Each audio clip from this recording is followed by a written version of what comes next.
আসসালামু আলাইকুম রাহমাতুল্লাহ। আমরা এসেছিলাম আজকে মক্কার হাদ্দামাত পাহাড়ে, যেখান থেকে পুরা মক্কা নগরীটা দেখা যায়।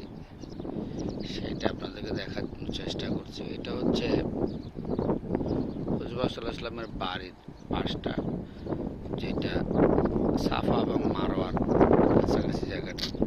এখান থেকে পুরা হ্যারামটা দেখা যায়। এখান থেকে খুব সুন্দর দেখা যাচ্ছে পুরো শহরটা।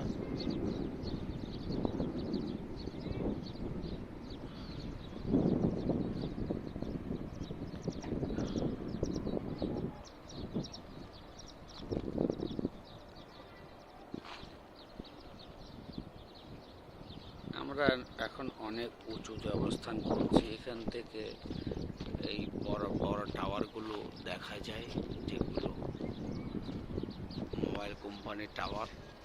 অনেক উপরে, কিন্তু আমরা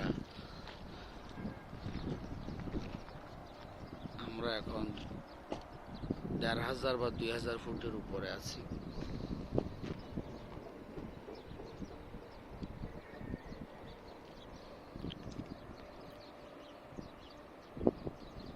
যেখানে দুইটা তিনটা গাড়ি দেখা যাচ্ছে, ওইটাই হুজুর আসলাম ওখানে দাঁড়িয়ে চাঁদকে দক্ষিণটা করেছিলেন। এই জায়গাটা আমরা যাওয়ার চেষ্টা করছি।